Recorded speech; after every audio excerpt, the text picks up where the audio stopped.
नमस्कार बच्चों, आज हम विज्ञान के चैप्टर 5 की पार्ट 3 को स्टडी करेंगे।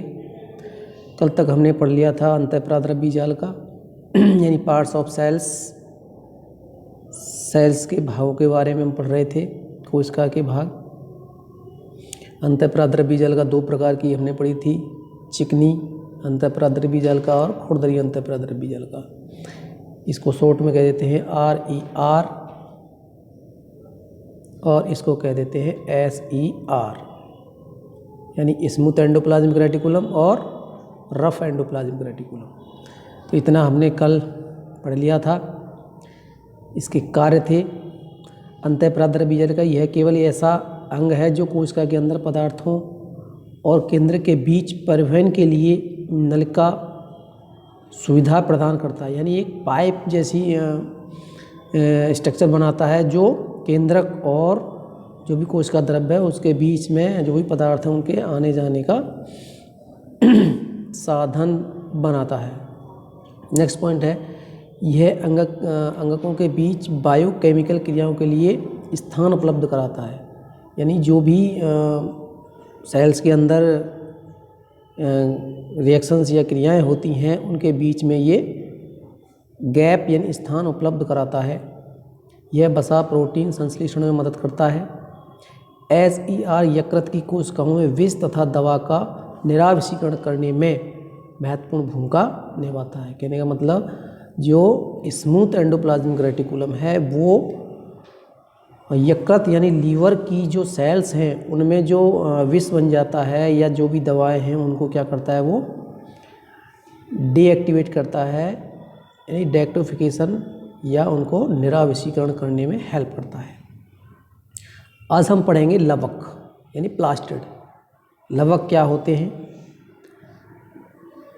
लवक ये वे पादप कोशिकाओं में पाए जाने वाले अंगक हैं जिनके आंतरिक संगठन में झिल्ली की 2 परतें होती हैं जो एक पदार्थ के अंदर धसी होती है। इस पदार्थ को स्टोमा कहते हैं। ये आकार व आकृति में रिबन यानी कुंडलित होते रहते हैं। लवक में अपना DNA और राइबोसोम्स होते हैं। ये 3 प्रकार के होते हैं। पहला होता है ल्यूकोप्लास्ट, जो सफ़ेद रंग का होता है जो तने और जड़ों में मिलता है।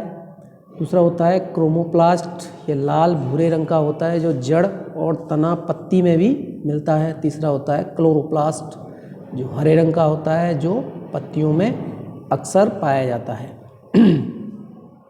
तो पहला है क्लोरोप्लास्ट। क्लोरोप्लास्ट केवल पादप कोशिकाओं में पाए जाते हैं। ये सूर्य की ऊर्जा में प्रकाश संश्लेषण क्रिया करने में सहायक होते हैं। क्लोरोप्लास्ट प्रकाश संश्लेषण द्वारा पौधे के लिए भोजन का निर्माण करते हैं, इसलिए इनको पौधे का रसोई घर भी कहते हैं, क्योंकि वो पौधे के लिए भोजन का निर्माण करते हैं। यानी ये जो स्ट्रक्चर आपको दिखाई दे रहा है, ये जो संरचना आपको दिख रही है प्लेट जैसी, ये क्या है? क्लोरोप्लास्ट हैं, जो सूर्य के प्रकाश से एनर्जी को एब्जॉर्ब करके भोजन निर्माण करते हैं। नेक्स्ट है रिक्तिकाएं, यानी ये जो सेल्स है, ये एक सेल्स में ये जो आपको एक स्थान दिखाई दे रहा है, ये क्या है? वैक्यूल्स है, यानी रिक्तिकाएं हैं। एक तरह से इसको कह सकते हैं हम ब्लैंक, यानी खाली स्थान है। ये कोशिका द्रव्य में झिल्ली द्वारा निश्चित थैली के आकार की संरचना होती है जिन्हें टोनोप्लास्ट कहते हैं। जंतु कोशिका में रिक्तिकाएं छोटी एवं अधिक पादप कोशिकाओं में बड़ी होती हैं। यानी जो एनिमल सेल्स हैं उनमें जो रिक्तिकाएं हैं वो बड़ी छोटी होती हैं, लेकिन संख्या में वो ज़्यादा होती हैं। और प्लांट सेल में ये जो रिक्तिकाएं हैं ये कम होती हैं लेकिन साइज़ में बड़ी होती हैं।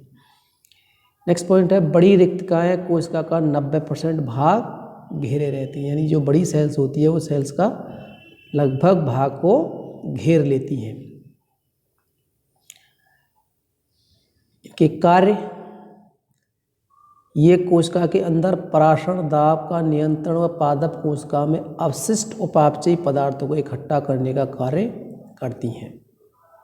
यानी जो रिक्तिकाएँ होती हैं, वैक्यूल्स जो होते हैं, वो पराशरण दाब को नियंत्रित करते हैं और कोशिका के उपापचय जो भी अवशिष्ट पदार्थ हैं उनको वो अपने अंदर स्टोर कर लेते हैं। नेक्स्ट पॉइंट है लाइसोसोम्स, यानी ये भी सेल्स का एक पार्ट है लाइसोसोम्स, लेकिन इसको हम सामान्य भाषा में कह देते हैं आत्महत्या की थैली। क्या कह देते हैं? आत्महत्या की थैली। अब इसको आत्महत्या की थैली क्यों कहते हैं?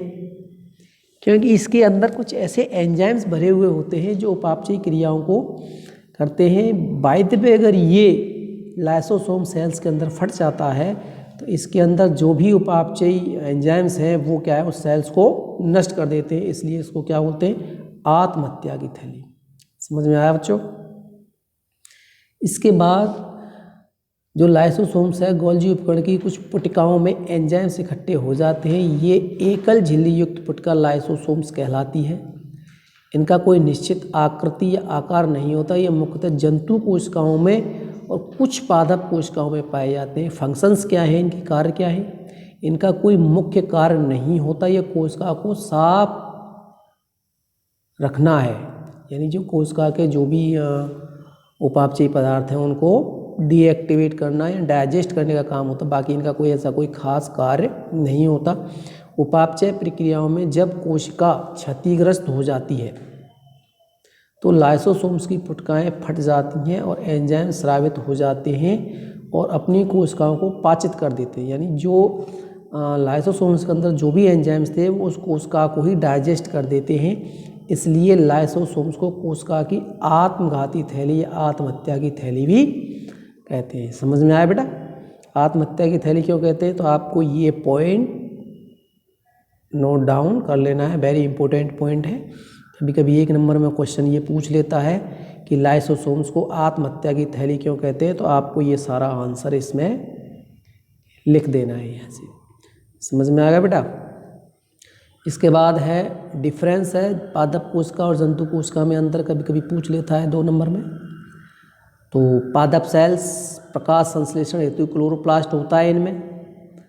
जंतु कोशिकाओं में क्लोरोप्लास्ट नहीं होता।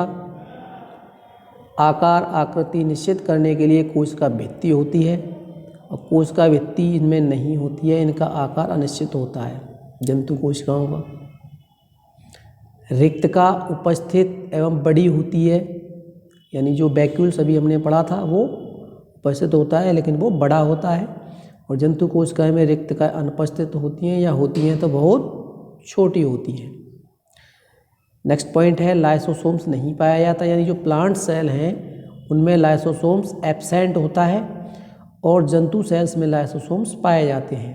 नेक्स्ट पॉइंट है कोशिकाएं मुख्यतः चतुर्भुजाकार होती हैं। चतुर्भुज जानते हो आप, यानी इस तरह से ऐसे होती हैं।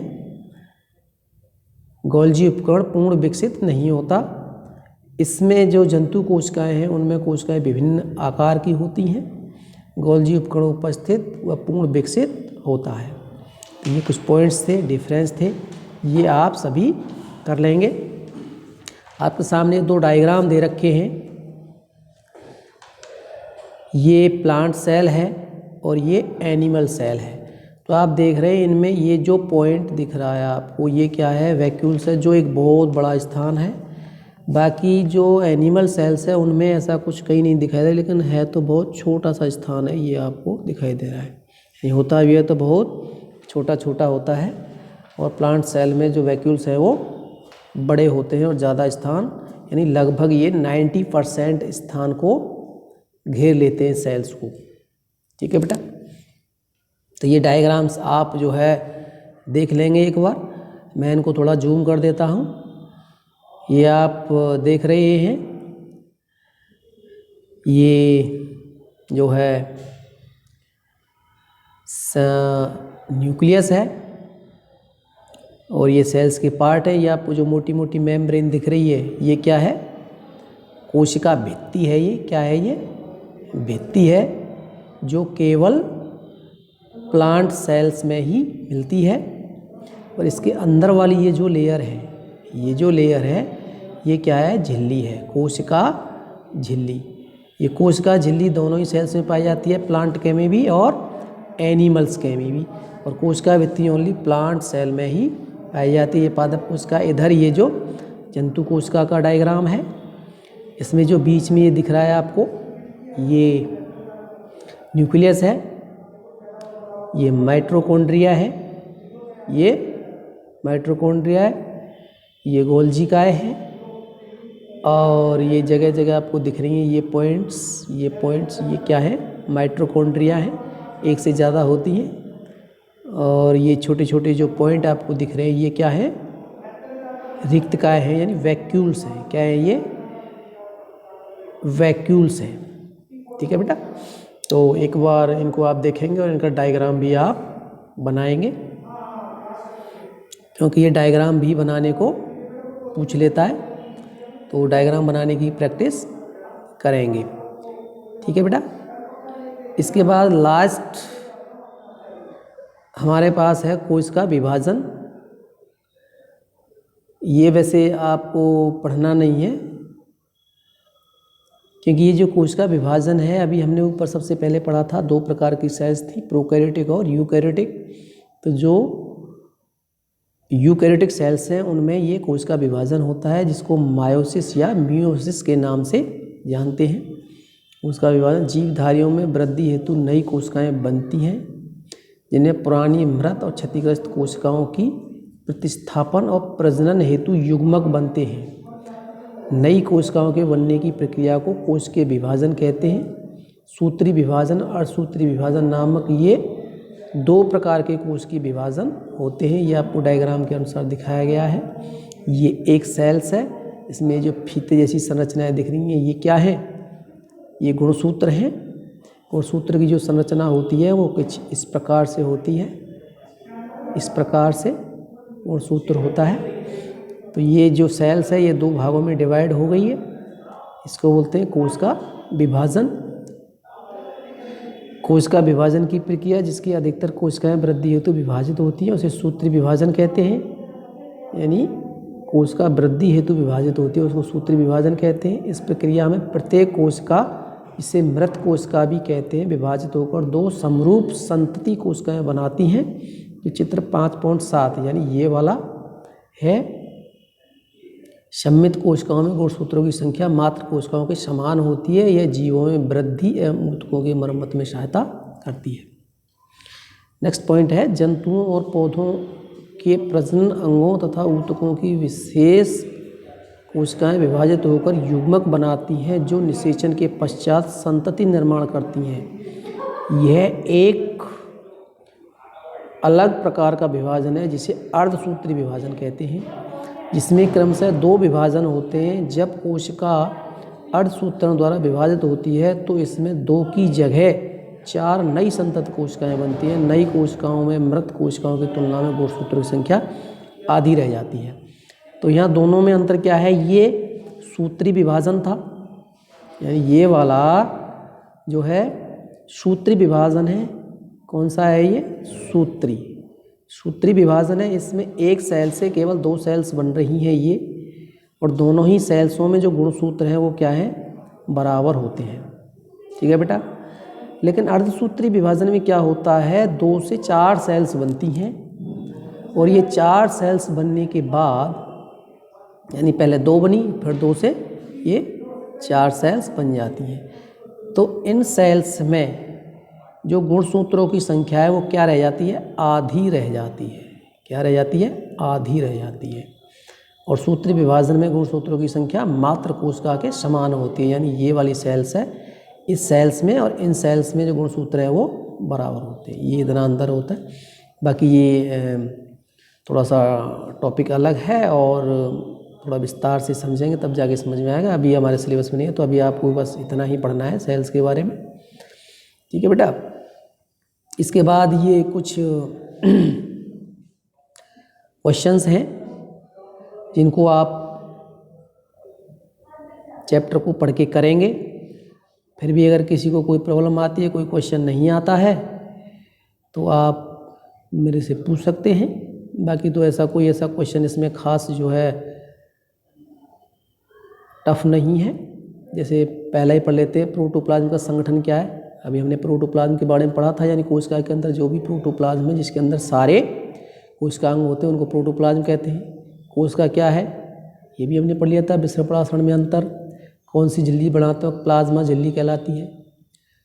यानी क्रिस्टी क्या है, क्रिस्टी के बारे में हमने पढ़ लिया था। यानी जो माइटोकॉन्ड्रिया है, माइटोकॉन्ड्रिया की ये जो अंदर वाली सतह है जो उंगली की संरचना बना रही है क्या है, क्रिस्टी। यानी माइटोकॉन्ड्रिया की अंदर वाली सतह क्रिस्टी कहलाती है। तो ऐसे कोई खास क्वेश्चन नहीं है जो आपकी समझ में नहीं आए। एक बार चैप्टर को दोबारा से आप स्वयं स्टडी करोगे तो सारे क्वेश्चनों का आंसर आपको मिलेगा। फिर भी अगर कोई प्रॉब्लम आती है तो मेरे से आप पर्सनली कांटेक्ट करके पूछ सकते हैं। ठीक है बेटा, तो आज का ये चैप्टर हमारा समाप्त होता है और सभी बच्चे ध्यान से पढ़ेंगे, याद भी करेंगे। थैंक यू बच्चों।